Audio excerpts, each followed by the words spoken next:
Hey guys, this is Jason Marsden. I voice Max Goof. Hey, if Max were here, he'd say, "Hey, check it out. My buddy PJ just told me about this great new podcast that I should listen to. It's called The St. Canard Files, a Darkwing Duck podcast. Oh man, let's get dangerous.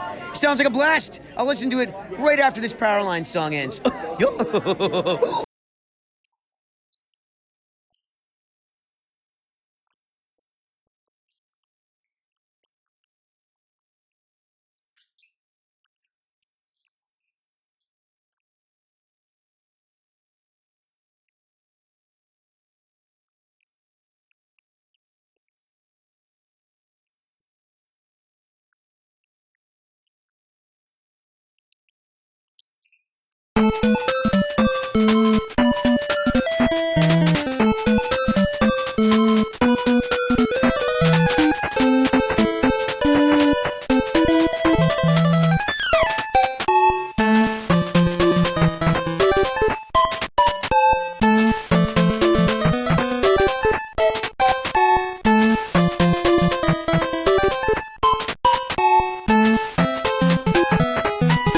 Sup, gas evildoers. Welcome to the St. Canard Files, a Darkwing Duck podcast. I'm your host, Will Santana, and I'm Mike Russo, and tomorrow I'll get rid of Will Santana for good. oh, please don't, man. I'm a G, man. That wasn't me. That was Steelbeak. How's it going, Mike? It's good. It's good. We heard recently, we're recording this May 3rd, that all schools in New York City are closed for the rest of the school year. So fun. I got 2 more months at home. When this drops, it'll be 2 days after my birthday. So happy belated birthday to me.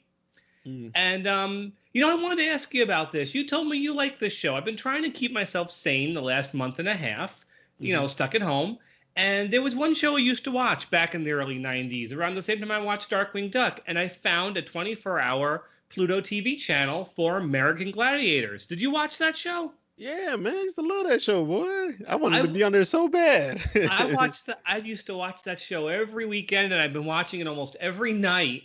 And it's fun. I'm not a sports guy, but I really enjoy it. Man, Mike, if you would have knew me back then, you would have told me to shut up, because I was I don't know how old I was when American Gladiator was out and I was watching it, but I used to man, if I was on there, I'll beat what's his name, but man, I could beat Turbo. I ain't scared of him. It always looks so easy, but me at 40 years old, I don't think I'd be able to do any of that. But when I was 12, 13, I'm like, yeah, put me in an atmosphere. I could do that. That's easy. Yeah. Yeah, not now. I was a little bit more in shape almost 30 years ago. But it's been fun to go back and rewatch that show, though. Definitely reminds me of my childhood. Man, Mike, if you would have seen me in high school, middle school, and me talking that trash, dude, I graduated high school weighing 119.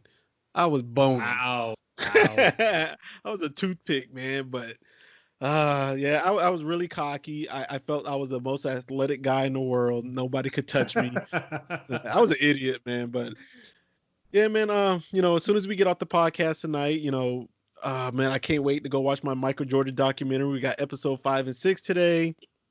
So I'm really excited about that. I think they're going to talk about Phil Jackson, the Zen, the guru of the triangle offense. What episode are we doing today, Mike? We are doing Bad Tidings, another Saturday morning episode. Okay, Bad Tidings, Saturday mornings. I've liked the Saturday morning so far. This ain't one of my top ones at all. It's not even in the middle of the pack for me in the Saturday morning one, man. It's kind of in the bottom. No, this could very well be my least favorite of all the first season Saturday morning episodes. Yeah, man. We had a chat yesterday. This is going to come out way later than the chat, but we had a special guest on there, Terry McGovern. Man, that was so cool to have him on there, even though it was a Terry McGovern takeover. He took over our chat, which I don't think anybody cared. No, of course not. That was fun. I was a little late for it, but I really had a good time. Oh, yeah, man. It was a blast, man. So it was an honor to do that, man. But I hope you guys would love to join us in those chats, man. It's a lot of fun. It's getting bigger and bigger. We had to now move it to Zoom. Skype just couldn't hold us all in there. So we're on Zoom now. Yeah, it's a lot of fun, man. Just talking. We don't even just talk Darkwing anymore. We talk everything now, Yeah, a little bit of everything. Yeah, man. But before we get into this episode, Mike, I wanted to share something really quick, and it pertains to this episode. I've noticed, when we talk to some of the Zoom people, they say they like when we share some of our personal stories. I don't know how relevant or if they would care about this story, but I remember in high school, there was this kid named Omar Muhammad. I could not stand Omar. We did not get along. Man, he was so annoying to me. I was probably annoying to him. I hated it. We sit in the same lunchroom table together, but we were on the basketball team together. And, you know, when you're teammates, you have each other's back on that basketball court. Whether you like them or not, ain't nobody about to mess with your teammate. That's just the way it is, you know? And even though we hated each other, we didn't sit on the bus together. We hated being on the same team when we practiced. But when we were on the court during the game, me and him just had this chemistry. And it was like everybody thought we were best friends or something when, you know, if they didn't know us in school, like the other team, like, man, Will, that Omar dude, man, y'all two, man, y'all must be best friends, always play together. I'm like, man, I hate that dude. Man. People must have thought you guys were comrades. Yeah, man. And it was weird because my best friend in high school was a guy named John Yibby. Shout out John Yibby. I miss you, homie. And me and John always played together, but for some reason, our basketball coach would never put us on the court at the same time. So if I was going in, he was coming out. When he was coming in, I was going out. A few times we would be on the court together, but it'd be like a minute and a half to the next time out or the next time the ball went out of bounds and then one of us was coming out.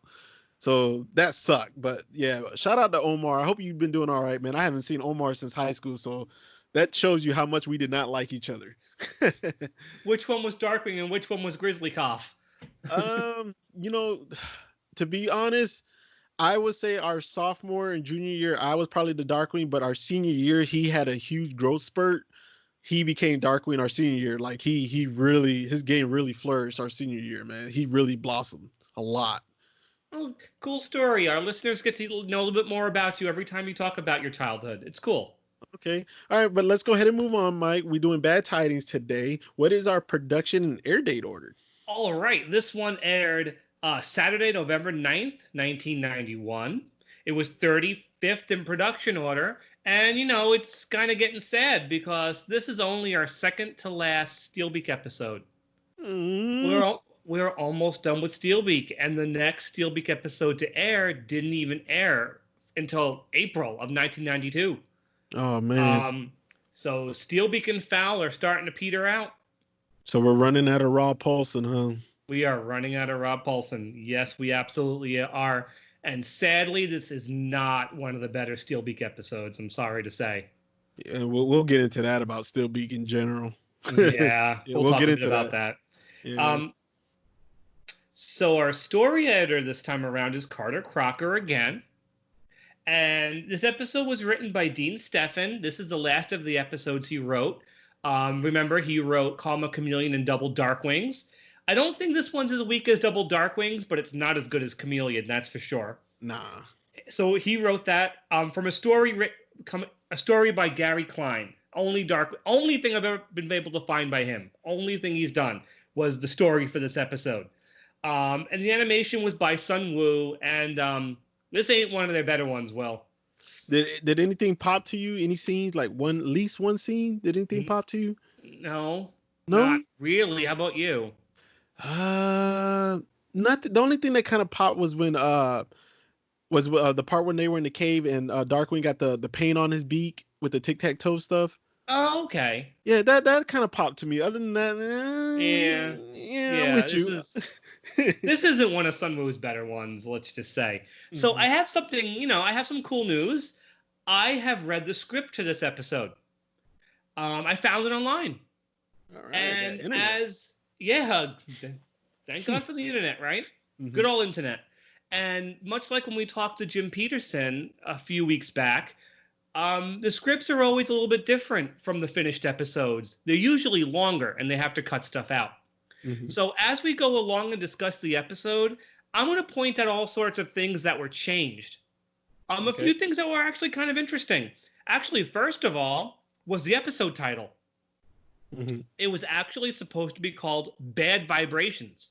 Ooh, okay. And I'm pretty sure that was just basically a play on the Beach Boys song, Good Vibrations. I don't know why they changed it. Maybe using the word vibrations sounded a little dirty for a kid's show. Who knows? But I think Bad Tidings is a better title because it talks about waves and the tides. So that title works a bit better. I'll just mention I'm going off the first draft of the script, which was written January 22nd, 1991. So we're talking 11 months in advance. This is how early these shows were written. So it'll be fun to go back and forth, talk about what was changed in the episode.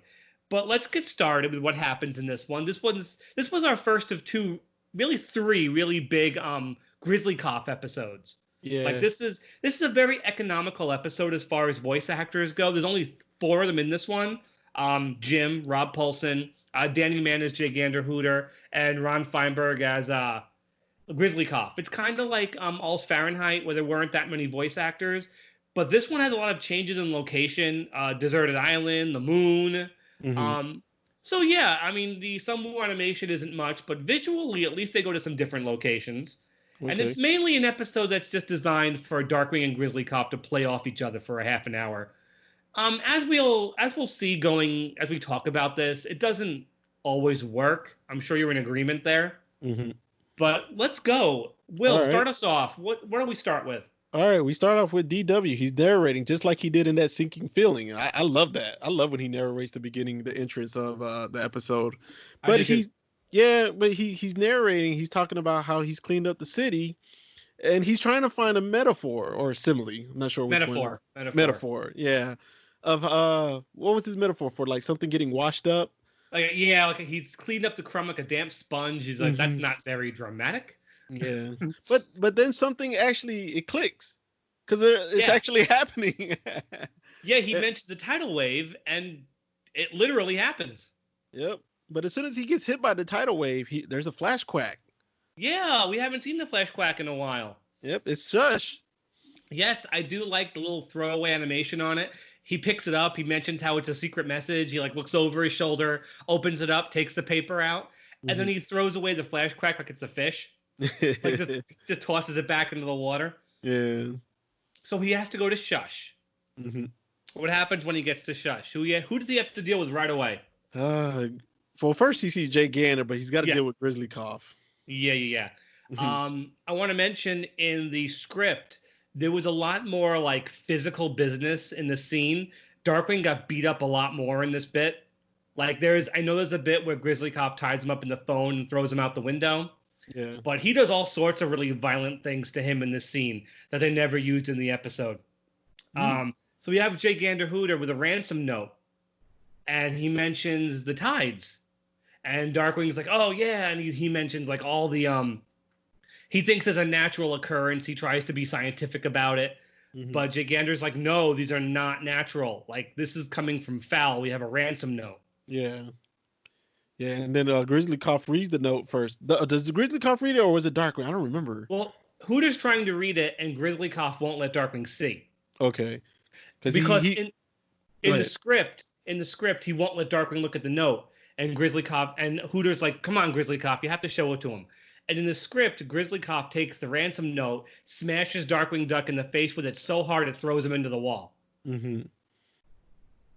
So what does the ransom note say? They want $90 gazillion. Gazillion. Yeah, in only 72 hours. Or they'll wash away the planet with tidal waves. Yeah. So Hooters pinpointed the source, and they want to fly there in the stealth shuttle. Yeah, so, but you know who Darkwing wants to bring along with him. But he gets on the phone immediately. Yeah. Yeah, but it doesn't work out that way. Who does he try to call just to be sure? Hey, LP, if he can fly, he can crash it. Yeah, but Grizzlikof isn't having that because the ship can only be flown by its test pilot, and that is Grizzlikof. So we got no launch pad in this one. This is actually our first episode with no launch pad or no Goslin. There are only 3 episodes in the entire series where neither of them actually show up. Yeah. So, we basically stuck with Darkwing and Grizzlikof for the entire half hour. And nobody else, pretty much, except our villain. This scene was supposed to end with Darkwing getting thrown out the window. And they didn't do it. I guess, I don't know if it's just because of time, or maybe they just thought it was too much physical violence and wanted to cut some of it out. But anyway, we get a very short scene next coming up. Do you want to describe what happens in it? Talking about with DW and Grizzlikof when they start fighting with when they start flying to the island? No, there's a shorter scene where the watch? Yeah, Hooter shows them the watch. Mm-hmm. And it blows up. Yeah, and you notice the scene's very short, just long enough to show the watch. Yeah, because it's set up for a gag that's about to happen. It's actually supposed to be a much longer scene involving a gag that pays off toward the end of the episode, and all of it was cut out. Oh, okay. Yeah, Hooter shows them a ballpoint pen that fires missiles. Mm-hmm. There's no gag to it. He just shows it to them. And then there's a whole bit here where Darkwing sees a jar full of what he thinks is jelly beans. Mm-hmm. And he's like, oh, what are these? What are these? And Grizzlikof, he's like, oh, no, those are jelly beans, but they're only for Shush staff. Mm-hmm. You can't eat them. And Darkwing's like, yeah, okay, all right. And as soon as Grizzlikof walks away, he grabs a handful of them and shoves them in his mouth and swallows them. Damn. And Hooter's like, what did you just do? He's like, those aren't jelly beans. That's dehydrated food. You just ate a month's worth of food. And the food expands in Darkwing's stomach and he starts to float away. Mm. It's a pretty lame physical gag. It probably would have played out pretty silly, but they actually go back to this joke at the end of the episode. I'll explain why later. So this scene was supposed to be a lot longer. I'm pretty sure they cut it for time. Okay. And it goes by just long enough that I think it was meant to make you forget about the watch because it comes back when they get on the plane. Mm-hmm. What happens with the watch on the plane? It blows up again.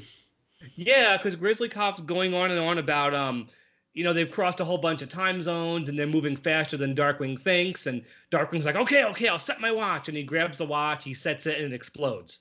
Mm-hmm. And it blows up the cockpit and they crash on the island. Mm-hmm. And who finds out they're there? Steelbeak. It's Steelbeak. And not showing up as late as he sometimes does, but I don't know. I'm just not feeling Steelbeak in this one. No, we'll get to that. We'll get to that later. Yeah. But I don't want to go on a Steelbeak rant yet. No. But there's a couple of scenes where he slams around the Eggmen, like smashes their heads in with his fist. Mm-hmm. There's a whole bunch of scenes in the script where Steelbeak is beating the hell out of his Eggmen, like smashing them into the ground, stepping on their faces, and very violent for Steelbeak. They probably cut that out because it was too violent, but in the script, he's a lot more hardcore and a lot more physical with the Eggmen. Mm-hmm. Very little of that makes it into the finished episode. Yeah.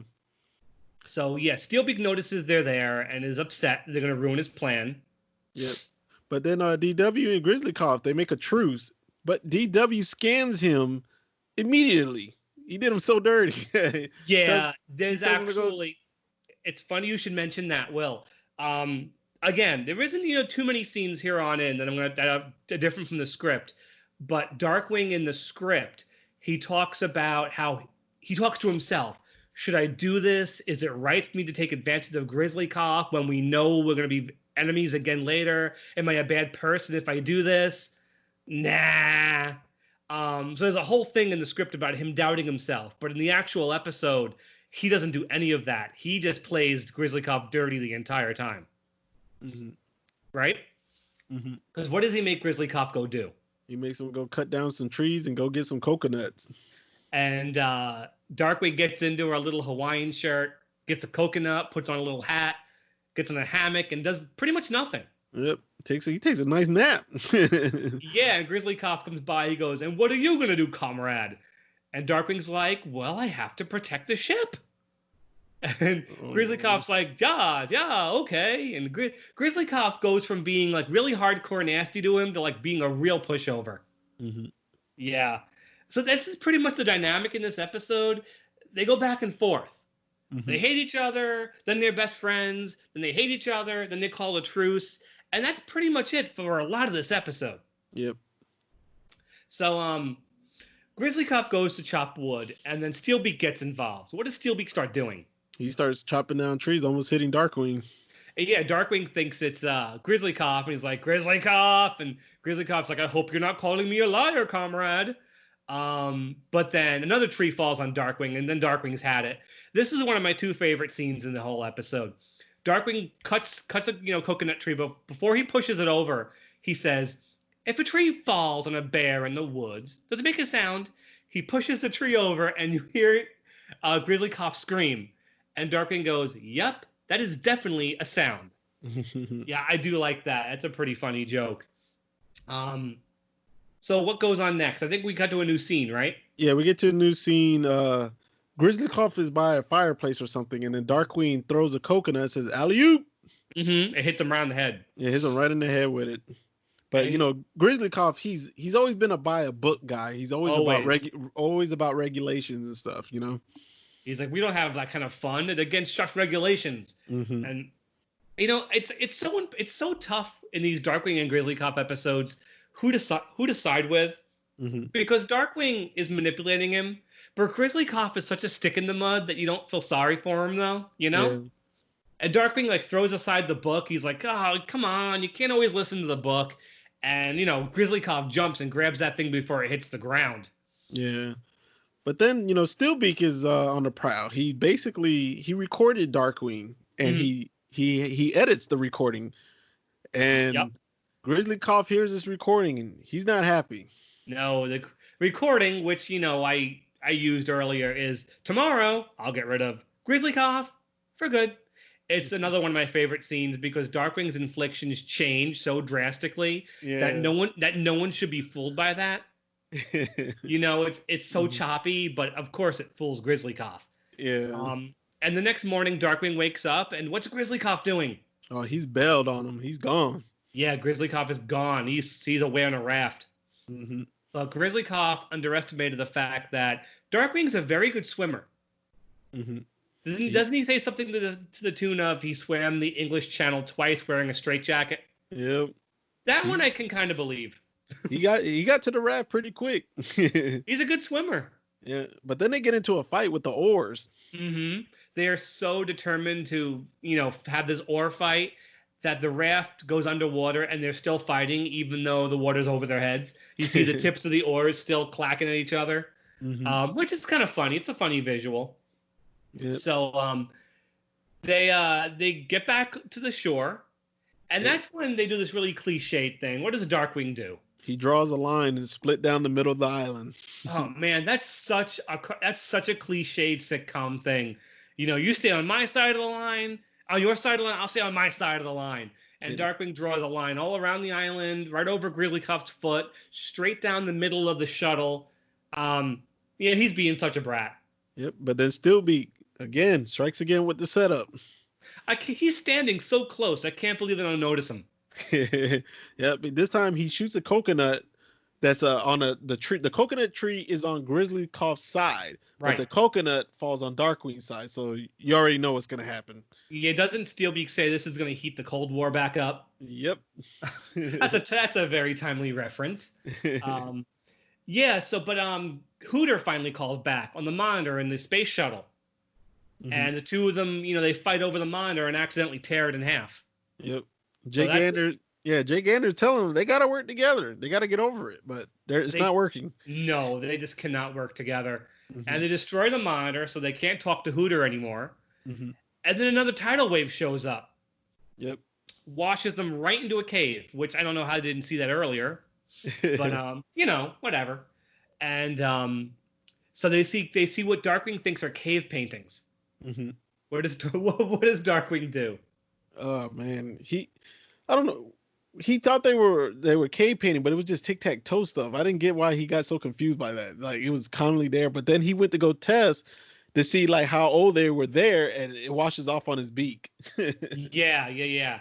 Because the Eggmen are in the cave doing tic-tac-toe on the walls. So Darkwing and Grizzlikof, they beat up the Eggmen pretty easily. Yeah. Grizzlikof does a Russian dance. You don't actually see him kick the Eggmen. You see the Eggmen go to dance with him, and then all of a sudden you hear the Eggmen get thrown against the wall. I don't know if they cut something out, him getting kicked because it was too violent. But so the Eggmen have been defeated, but along comes Steelbeak. Yep. And they're captured. Yep, Steelbeak he's packing heat. And they're captured. You're right. Yep. And this time he hangs them up over some sharks. And he reveals his plan. What's the plan, Mike?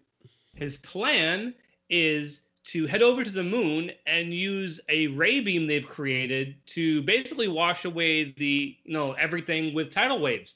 Mm-hmm. Unless they get paid the ransom, which doesn't look like it's going to happen. Yep. Little funny bit from Steelbeak. Darkwing thought the cave was their hideout. He's like, color me crazy, but I thought this was your hideout. And I just love, it's such a little minor piece of dialogue, but Rob Paulson as Steelbeak goes, "Oh, you did?" And that wasn't in the script. I think Rob Paulson must have ad-libbed that. It's like the only thing he says in the episode I actually think is funny. It's the smallest of lines. Like, you did? He's like, let me make it simple for a simpleton like you. Mm-hmm. So Steelbeak leaves, gets in his rocket ship, takes off for the moon. And we get another truce. Yeah, because they have to escape this death trap they're in. Mm-hmm. Kind of similar to when Darkwing and Launchpad were strung up in Revolution and Home Appliances. They have to swing back and forth to escape. Yep. But of course, they can't agree on which direction to swing in. Yep. Ain't this like their third truce or something by now already? Maybe third. They go back and forth so much, it's kind of hard to keep track. Yeah. So they escape the cave, and Grizzlikof mentions that ship is in 90% working order. Yep. But DW don't care. He wants to chase him. He's like even willing to fly it himself. But which Grizzlikof is like, no, we can't go anywhere. We need to fill out so many forms just to leave the stratosphere. Mm-hmm. Like, he doesn't even want to go anywhere. But Darkwing is like, then I'm going to go after them, even though we know Darkwing can't fly. Mm-hmm. But, they both get into the ship. They pilot it up to the moon. And then they got on spacesuits out of nowhere. Like, it just like that, they had on the spacesuits and the helmets. Yeah. And so there's a line of dialogue from Darkwing that makes absolutely no sense because something else was cut out of the episode and is only in the script. And I'll explain what happens here. The ship crashes. Darkwing has this really strange line out of nowhere. He says, "That map company is going to hear from me. Sea of Tranquility, my beak." Mm-hmm. Does that make sense? It makes zero sense. No, it makes zero sense. Because before they land, Darkwing's like, I'm going to consult the map. I'm going to see where we're going. I'm going to get the map. He gets the map. He pulls it open. He goes, oh, yeah, the moon has a Sea of Tranquility. We'll just land in its calm waters. We'll make a landing in the Sea of Tranquility. And they crash on the rocky moon. And that's why Darkwing says that. Oh, okay. Otherwise, without that scene, that dialogue makes no sense. Mm-hmm. Right? Yep. I'm actually surprised they cut that out. I'm surprised they even recorded that line if the dialogue wasn't going to be in the episode. So anyway, this is where the dehydrated food joke pays off. They get out of the ship, and there's a whole scene in the script where Darkwing jumps out of the plane and almost floats away because of the gravity, which, that isn't in the episode. And Grizzlikof gets the idea, let's eat the dehydrated food. The weight of the food will make us be able to walk on the ground. Mm-hmm. And since Grizzlikof is bigger, the handful of the food he eats is fine. The same thing happens to Darkwing. He eats the beans again, and he swells up and floats away. Oh, okay. So since it was cut out of the beginning of the episode, it was cut out here too. So even when I was watching it before I knew the script, I'm like, why are they able to walk in zero gravity? They don't even address it. Yeah. But whatever. And there's this really quick bit, which you don't think is going to pay off, where Grizzlikof is reading his shush manual. And Darkwing takes it away and puts it in his breast pocket of his spacesuit. Because that's going to pay off too, right? Yep, because Steelbeak, he's with that laser, that zap gun. What does he do with it? He shoots Darkwing with it. And he's like, did you know that your body is 90% water? Right now, your organs are swelling and falling apart. But is Darkwing okay? He's fine. Yeah, he's fine. Just like when Jambalaya Jake fired the bow and arrow at him, and he had the glossies in his coat. Yep. And then we get another truce again. Another truce yet again, because Darkwing and Grizzlikof go after the Eggmen, right? Yep. Well, Darkwing, he spins off Steelbeak's head first, right? Right. And then the Steelbeak hits a lever on the ray gun, and it starts going after him. Which isn't... The ray gun going after Steelbeak is not in the script. Instead, I don't know if it's Darkwing or Grizzlikof. They beat him up really badly and basically knock him out. So instead, in the episode, the ray gun goes after him instead. Okay. and Steelbeak gets away. We get a quick glimpse at his rocket ship. Yeah, it was cool, man. What's it look like? It looks like him. Yeah, it has a steel beak. It's basically the big chicken. Yep. And he's he escapes, and we're not going to see Steelbeak or even mention him for a long time. We're taking a nice long Steelbeak break. Well, and yeah, we get back to DW and Grizzlikof. They made their peace. I guess another truce, I'm assuming. And until Darkwing says they can use the radio and Steelbeak's equipment to call home. Mm-hmm. And Grizzlikof is like, no, we can't do that. It's against regulations. So truce over, right? Yep, we get another line. Yep, and this is one mother of a line. The last shot is the moon with a gigantic white line going right through it. It's kind of a groaner of an ending. Mm-hmm. But it's our big Darkwing and Steelbeak episode. We'll get another one with Grizzlikof as a main character. Not for a while though. But that's Bad Tidings. Not my favorite. Mm-hmm. Like I said, probably my least favorite of all the ABC episodes from that first season. I feel like if it had been buried amongst the Disney Afternoon ones, I probably wouldn't be as hard on it. But amongst all the great ABC episodes, it makes it look a lot weaker. Mm-hmm. Yeah. For me so far, I mean, I can't think of all the Saturday mornings off the top of my head. Yeah. But this is not the worst one to me. I think it's maybe the second, because I just don't like that Battle of the Brain Teasers. I just do not like that episode one bit, and I can handle this one better than that one. I know you love Battle of the Brain Teasers, but this one, okay. Let's go ahead and get into our Gaskin Candace scores. I'm gonna give this one a 2. Mm-hmm. I'm not crazy about it. I like it and I hate it, and I like and hate certain things about it. It goes together. Yeah. I do like the Grizzlikof and Darkwing battles. I love how they fight. I love the truce. It's cool. But after a while, it gets played out. Yeah. But when they start beefing again, they always do at least one thing that makes you laugh. So then I'm like, okay, it's cool again. And then like, all right, I'm getting tired of this fighting stuff. I'm getting tired of the regulations. Like, how many times we got to hear about regulations in the book? So then I get back to where I don't like the fighting anymore. And then it's like, there's another scene that happens and it makes me laugh again. Oh, okay, that's funny. And then it's like, oh my God, like how long is this going to go on? And that's my feelings exactly, but keep going. Yeah. And then, the Steelbeak thing, it works once or twice, but then it was like, come on, you guys haven't caught on that Steelbeak keeps setting y'all up, Mm-hmm. And I do feel like Steelbeak, in this episode, he was kind of useless. Like they picked him to be in the wrong episode. This could have been Lilliput or something. I don't know. Throw or bring another villain out. Don't waste Steelbeak for this cameo. Yeah, but since the episode only really works if Fal's behind the plot, you don't have many characters to choose from. Yeah, you can't use Ammonia Pine. It could have been worse. It could have been her. Yeah. But I don't know. Maybe they could have used Steelbeak a little more. Maybe not so much of Grizzlikof and Darkwing fighting over again. The truce. It got played out, I think part of the problem is the whole basic idea of the episode is the two of them going at it the whole time. Mm-hmm. And to keep that going, you have to keep Steelbeak in the background playing them off each other. Yeah. It might have been more fun if Steelbeak made his presence known right away and they were basically fighting him the entire episode. Now, Mike, I got mixed feelings about this.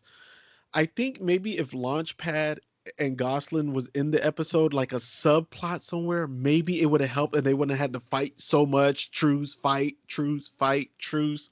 Mm-hmm. Maybe that could have helped. But then in a way, I also see where Launchpad and Gosling couldn't help the episode either because they don't really fit. It would have been a totally different episode. Yeah, so Darkwing can't play off Grizzlikof if the other two are around. Yeah, so that's what I'm saying. I got mixed feelings here and there all over this episode. I really do. I love having Steelbeak. I love having Rob Paulsen, but then it's like, man, this is a wasted episode on him. So yeah, I'm all over the place on this one. But how many Gaskin cancers you're giving this one? Same as you. I'm giving it 2. Okay. I don't think it's a bad episode. But I think there are just a lot of parts where it drags. Okay. And I wish the episode would pick up with all the arguing and then making up and then arguing again.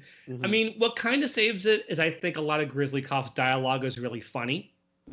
How he says words incorrectly, and it's like he has a funny voice. I mean, you're probably not going to do a big Russian bear these days, a little bit too stereotyped. But I think he's fun. I like the character, but but a whole half an hour of him, especially in a plot like this, it's tiring. I mean, you told me, sorry to out you on this one, but you told me you fell asleep the first time you watched the episode. Oh, you gonna do me like that? So it's not.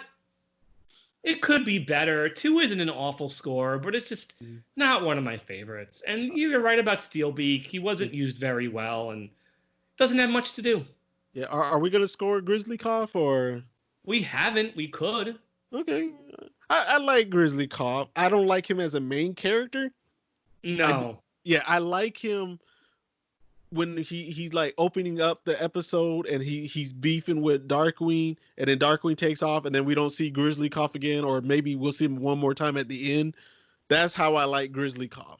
Like he works setting up the episode, Yeah. Out of all the whole episode of him, nah. He's only in a handful of episodes. The strongest ones with him is when he's a secondary character. The 2 episodes where he's a main character are really some of my least favorites. Okay. I mean, spoiler alert, it's this one and Darkwing Squad. Yeah. So my score, I'm gonna give him 2.5. And the reason I'm gonna defend it a little bit real quick. The reason why I'm gonna give him 2.5 because when he's like a secondary character, he's really strong. You really enjoy him a lot. But when he's a main character, just like you said, it really hurts. So I'm gonna play safe, and I'm just gonna go in the middle, 2.5. You know what? I'm gonna give him a 2.5 for the exact same reason. He's funny in the small doses we get him in certain episodes, but when you have to see him in an entire episode, his relationship with Darkwing does start to get on your nerves. Okay. It's a lot. I think his best episode we haven't gotten to yet. I won't say what it is, but it's another ABC one, so that should make it pretty obvious which one I'm talking about. But we'll get to that one in a few weeks. Anyway, 2.5 for Grizzlykof. I like him, but I don't think they could really use him too many times, Okay. All right, so Mike, what episode we got next, man? Oh, we have a good one coming up. I mean, from this moment on, we're getting some really fantastic episodes. Another Quackerjack one. Okay, so you're fired again. Get out of here. Yes, but I like this one better than you do. You do. I do like this one now. Don't get me twisted. I love this episode. You do like it more. You talk about it more than I do. So we didn't even mention it. It's Toys R Us. Yeah. Again, my favorite Quackerjack episode. It's a really good one for Drake and Goslin, and it's great. I can't wait to talk about that one. Yeah, we get 2 new lackeys from Quackerjack on this one, right? A bunch of cool new toys in this one. Yeah. Yeah, we get. Okay. All right, I don't want to get into that. No. All right, so Mike, if they're listening to us for the very first time, where can they find us? You can find us on Stitcher, Spotify, Google Play, iTunes, Radio Public, Pocket Cast. I'm talking to your Amazon Echo. Ask her to play us there. You can listen to us on Pandora, iHeartRadio. You can also watch our episodes on YouTube. And, of course, subscribe to our YouTube channel because we're always putting up really cool Darkwing-related videos there. I think that's everything. I mean, that's good enough for me. You have a lot of options. Yeah. Okay, and I got a few shout-outs today. I'm going to give a shout-out to Juan Martinez. He reached out to me on Facebook, so shout-out to Juan. You got your shout-out, homie. I also want to give a shout-out to Haley Stroke. I think that's how you pronounce her last name. Haley Stroke. I'm not sure. But she was a huge Terry McGovern fan, and because of her talking about Terry, motivate me to give Terry a call and get him in that Zoom chat. So shout-out to Haley, man. Cool. And one more shout out. One more, Mike. Got to give it to Terry McGovern, Launchpad. Even though he wasn't in this episode. I know, right? I got to give it to him, though, man. He showed us mad love getting in there, man, in that chat with us. So, and you know what? Shout out to all the guys who are and females that are in our Zoom chat. We love you guys to death. It helps us on Saturday to get away from this Corona stuff and just chit chat to other fans. And because our conversations have gone way beyond Darkwing now. We talk about everything, Yeah. Yeah, so it's a good getaway. Yeah, man. It's fun. And of course, everybody, we join our Facebook page, the St. Canard Files, also our Instagram and our Twitter. So you can find us in lots of places. Oh, yeah. All right, guys, so that's it, man. We are done for this episode. Bad Tidings. We got Toys R Us next. Y'all make sure to stay dangerous. Have a good night. Good night, everybody.